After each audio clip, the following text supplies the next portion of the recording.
The Economic Response to the Coronavirus Pandemic by Yeva Nersisyan and Randall Wray.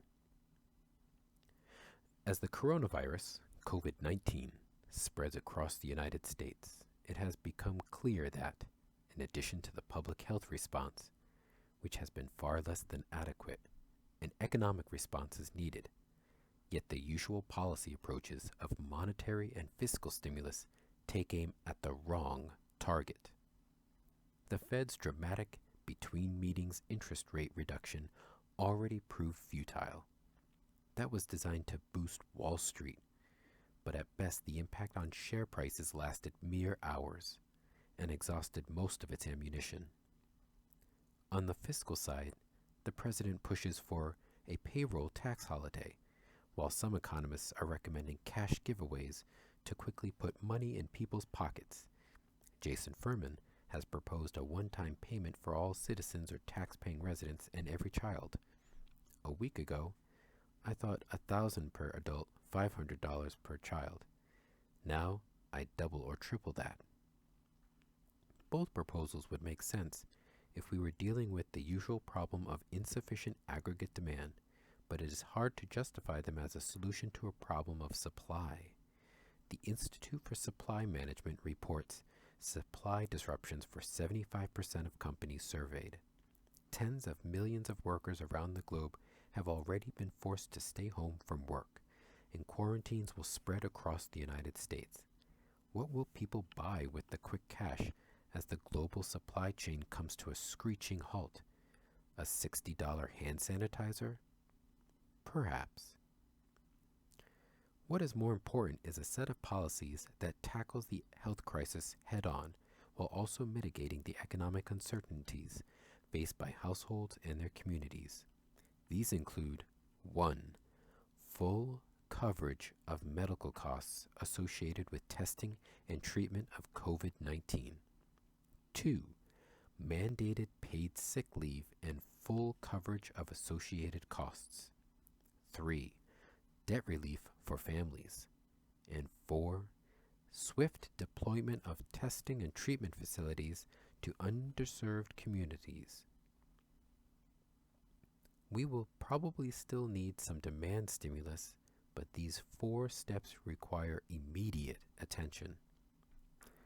The federal government should increase its share of Medicaid to cover all costs of testing and treating covered patients for the virus.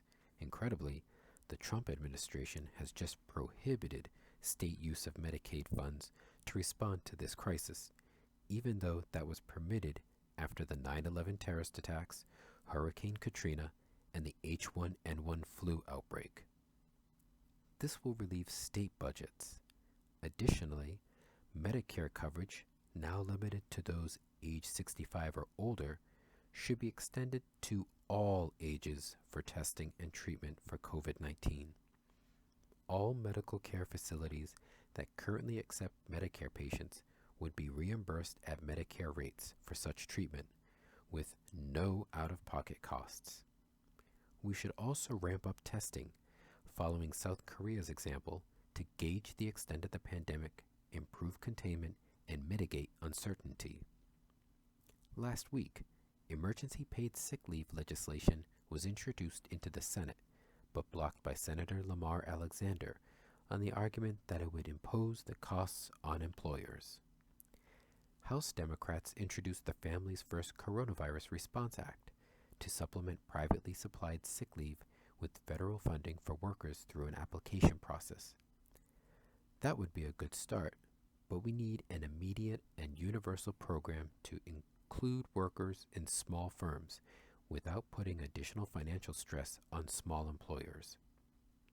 For that reason, we prefer a universal, federally funded program in which all employers would be required to provide paid sick leave to employees for absence due to the disease, including quarantine for exposure and care for family members.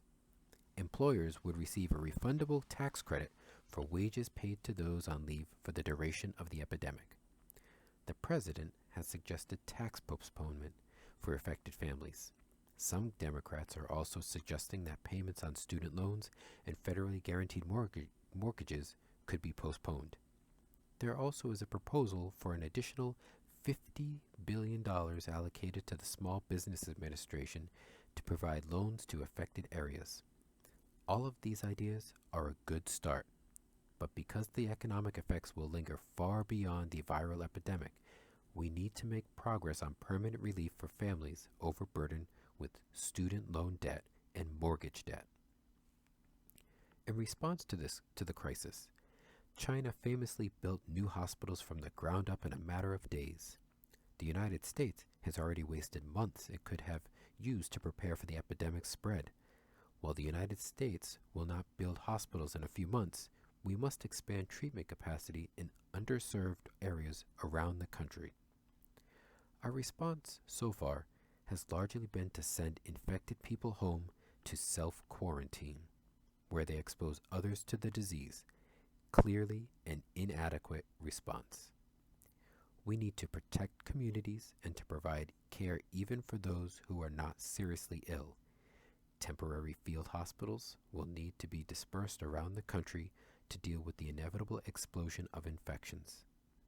Finally, we hope that after enjoying a payroll tax holiday, plus a taste of what Medicare for All and universal sick leave look like, Americans would exert political pressure to keep those as permanent policies after this crisis passes.